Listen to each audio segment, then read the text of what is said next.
તો નમસ્કાર મારા ભાઈઓ અને બહેનો, કેમ છો યાર? ફરી એક નવા વિડીયોની અંદર તમારું હાર્દિક સ્વાગત છે. તો મિત્રો, અત્યારે સૌથી પહેલાં વાત કરવામાં આવે તો અમદાવાદથી જે દીકરી નીકળી હતી દ્વારકા જવા માટે, એ દીકરી આખરે દ્વારકા તો પહોંચી ગઈ.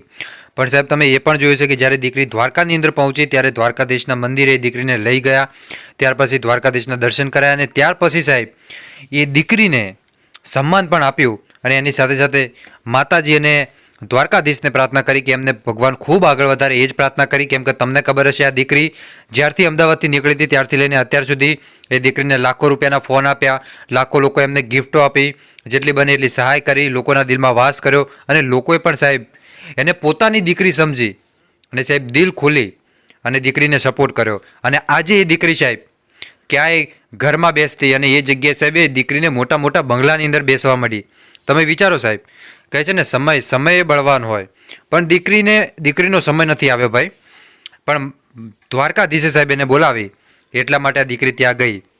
સાહેબ એટલું જ નહીં, દ્વારકાધીશની કૃપાથી આ દીકરીના તમે જોયા છે વિડીયો કે જે ખૂબ જ ઝડપથી વાયરલ થઈ રહ્યા હતા. અને એટલું જ નહીં, પરંતુ એના સિવાય પણ આ દીકરી જ્યાં લગીન જાય ત્યાં લગીન દીકરીને એટલો બધો સપોર્ટ મળ્યો સાહેબ. એ રસ્તામાં ચાલતી જાય તો એને ગાડીઓ લઈને લોકો કહે કે અમે 5-5, 10-10, 20-20 કિલોમીટર સુધી મૂકવા આવીએ. એટલું જ નહીં, દીકરીને તેડી લીધી. પોતાની સગી દીકરી હોય ને સાહેબ, એ રીતે લોકોએ આ દીકરીને દિલથી સપોર્ટ કર્યો ભાઈ. તો ખાસ કરી અને આવી દીકરી વિશે દિલથી કોમેન્ટ કરજો ભાઈ, કેમ કે સાહેબ બીજાની દીકરી આપણી જ દીકરી સમજી અને તમે જે સપોર્ટ કર્યો એ બદલ તમારો દિલથી આભાર. તમે શું કહેશો આ દીકરી વિશે કોમેન્ટ કરીને જરૂર બતાવજો. બાકી અત્યારે વાત કરવામાં આવે તો દીકરી દ્વારકા પહોંચી ગઈ, દ્વારકાધીશના દર્શન પણ કરી લીધા અને ઘણા બધા લોકો કહેતા હતા કે દીકરીને વીઆઈપી દર્શન કરાવજો. તો દીકરીને દર્શન કરાવી લીધા છે મારા ભાઈઓ, જે ચોક્કસ, કેમ કે અમદાવાદથી આટલી 6 વર્ષની નાનકડી ઢીંગલી આવે અને જો એને મિત્રો એક સારા દર્શન ન થાય તો પછી કંઈ કામનું નથી. તો દીકરીના દર્શન પણ સારી રીતે કરી દીધા છે ભાઈ. તો તમે શું કહેશો દીકરી વિશે કોમેન્ટ કરીને જરૂર બતાવજો. મળીશું આપણે નવા વિડીયોમાં.